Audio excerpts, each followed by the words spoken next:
Structuring your meditation. Everything up to this point has been theory. Now let's dive into the actual practice. Just how do we go about this thing called meditation? First of all, you need to establish a formal practice schedule, a specific period when you will do Vipassana meditation and nothing else. When you were a baby, you did not know how to walk. Somebody went to a lot of trouble to teach you that skill. They dragged you by the arms. They gave you lots of encouragement, made you put one foot in front of the other until you could do it by yourself. Those periods of instruction constituted a formal practice in the art of walking. In meditation, we follow the same basic procedure. We set aside a certain time, specifically devoted to developing this mental skill called mindfulness. We devote these times exclusively to that activity, and we structure our environment so there will be a minimum of distraction. This is not the easiest skill in the world to learn. We have spent our entire life developing mental habits that are really quite contrary to the ideal of uninterrupted mindfulness. Extricating ourselves from those habits requires a bit of strategy. As we said earlier, our minds are like cups of muddy water. The object of meditation is to clarify this sludge so that we can see what is going on in there.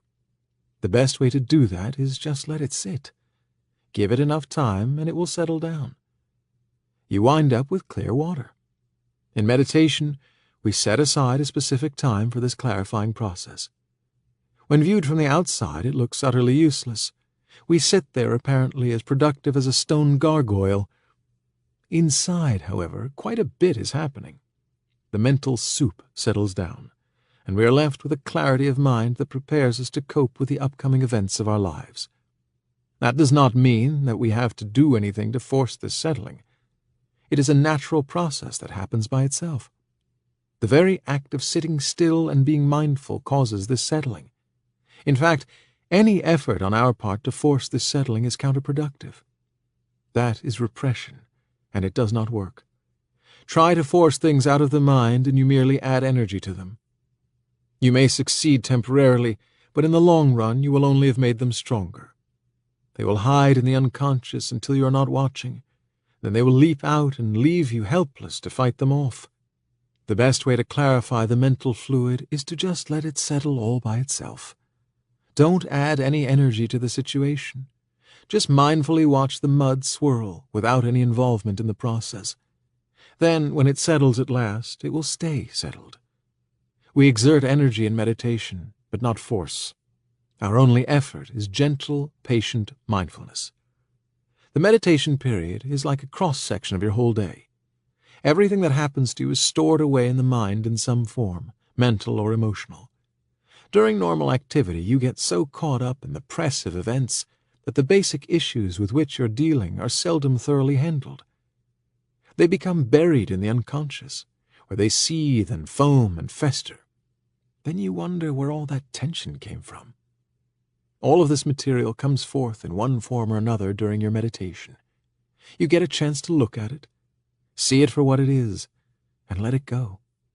We set up a formal meditation period in order to create a conducive environment for this release. We re-establish our mindfulness at regular intervals. We withdraw from those events that constantly stimulate the mind. We back out of all that activity that prods the emotions. We go off to a quiet place, and we sit still, and it all comes bubbling out. Then it goes away. The net effect is like recharging a battery. Meditation recharges your mindfulness. Where to sit? Find yourself a quiet place, a secluded place, a place where you will be alone. It doesn't have to be some ideal spot in the middle of a forest. That's nearly impossible for most of us. But it should be a place where you feel comfortable and where you won't be disturbed.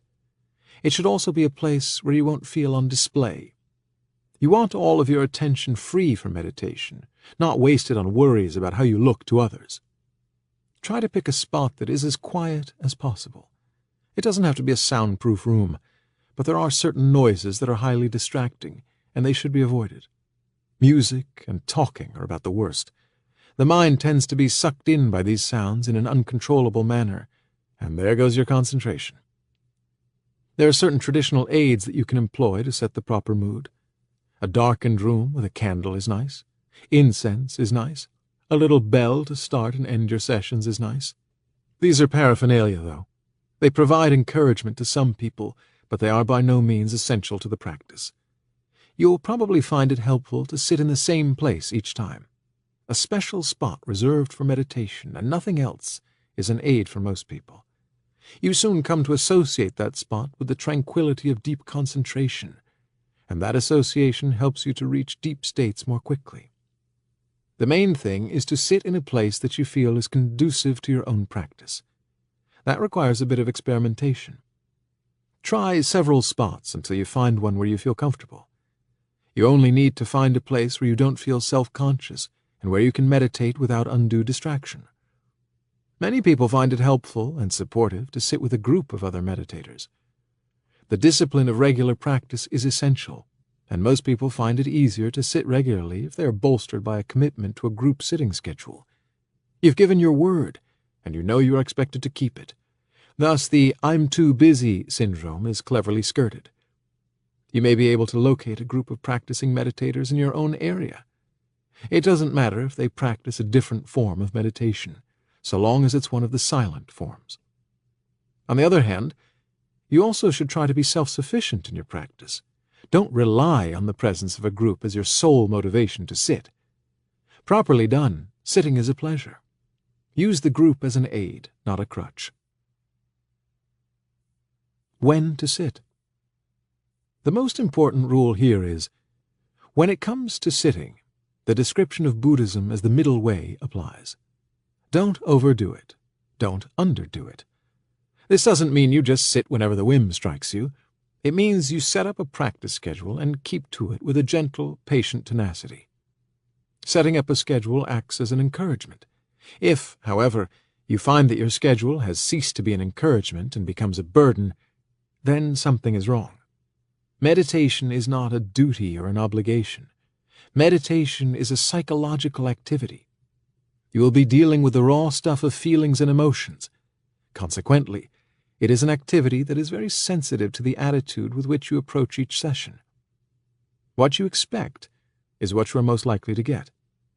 Your practice will therefore go best when you are looking forward to sitting. If you sit down expecting grinding drudgery, that is probably what will occur. So set up a daily pattern that you can live with. Make it reasonable. Make it fit with the rest of your life. And if it starts to feel like you're on an uphill treadmill toward liberation, then change something. First thing in the morning is a great time to meditate. Your mind is fresh then, before you've gotten yourself buried in responsibilities. Morning meditation is a fine way to start your day. It tunes you up and gets you ready to deal with things efficiently. You cruise through the rest of your day just a bit more lightly. Be sure you are thoroughly awake, though. You won't make much progress if you're sitting there nodding off, so get enough sleep. Wash your face or shower before you begin. You may want to do a bit of exercise beforehand to get the circulation flowing. Do whatever you need to do in order to wake up fully. Then sit down to meditate. Do not, however, let yourself get hung up in the day's activities. It's just too easy to forget to sit. Make meditation the first major thing you do in the morning. The evening is another good time for practice. Your mind is full of all the mental rubbish that you have accumulated during the day, and it is great to get rid of that burden before you sleep. Your meditation will cleanse and rejuvenate your mind. Re-establish your mindfulness, and your sleep will be real sleep. When you first start meditation, once a day is enough. If you feel like meditating more, that's fine, but don't overdo it. There's a burnout phenomenon we often see in new meditators. They dive right into the practice, 15 hours a day for a couple of weeks, and then the real world catches up with them. They decide that this meditation business just takes too much time. Too many sacrifices are required. They haven't got time for all of this. Don't fall into that trap. Don't burn yourself out the first week. Make haste slowly. Make your effort consistent and steady.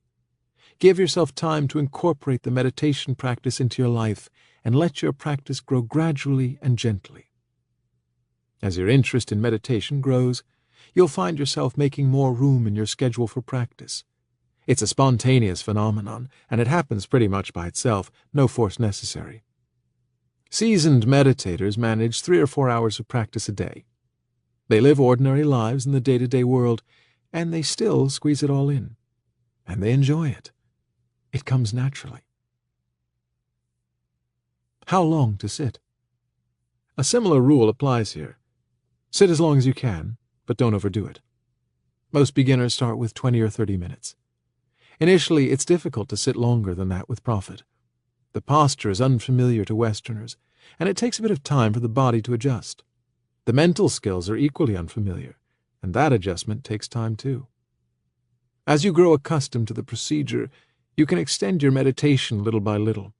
We recommend that after a year or so of steady practice, you should be sitting comfortably for an hour at a time. Here's an important point, though. Vipassana meditation is not a form of asceticism. Self-mortification is not the goal. We are trying to cultivate mindfulness, not pain. Some pain is inevitable, especially in the legs. We will thoroughly cover pain and how to handle it in Chapter 10. There are special techniques and attitudes that you will learn for dealing with discomfort. The point to be made here is this. This is not a grim endurance contest. You don't need to prove anything to anybody. So don't force yourself to sit with excruciating pain just to be able to say that you sat for an hour. That is a useless exercise in ego, and don't overdo it in the beginning. Know your limitations, and don't condemn yourself for not being able to sit forever, like a rock. As meditation becomes more and more a part of your life, you can extend your sessions beyond an hour. As a general rule, just determine what is a comfortable length of time for you at this point in your life. Then sit 5 minutes longer than that. There is no hard and fast rule about length of time for sitting. Even if you have established a firm minimum, there may be days when it is physically impossible for you to sit that long. That doesn't mean that you should just cancel the whole idea for that day. It's crucial to sit regularly. Even 10 minutes of meditation can be very beneficial. Incidentally, you decide on the length of your session before you meditate. Don't do it while you are meditating. It's too easy to give in to restlessness that way, and restlessness is one of the main items that we want to learn to mindfully observe. So choose a realistic length of time, and then stick to it. You can use a watch to time your session, but don't peek at it every 2 minutes to see how you're doing. Your concentration will be completely lost, and agitation will set in.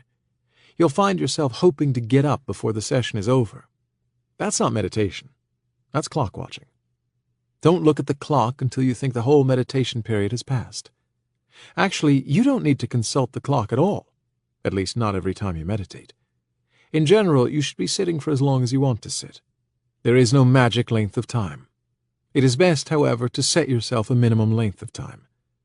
If you haven't predetermined a minimum, you'll find yourself prone to short sessions. You'll bolt every time something unpleasant comes up or whenever you feel restless. That's no good. These experiences are some of the most profitable a meditator can face, but only if you sit through them. You've got to learn to observe them calmly and clearly. Look at them mindfully.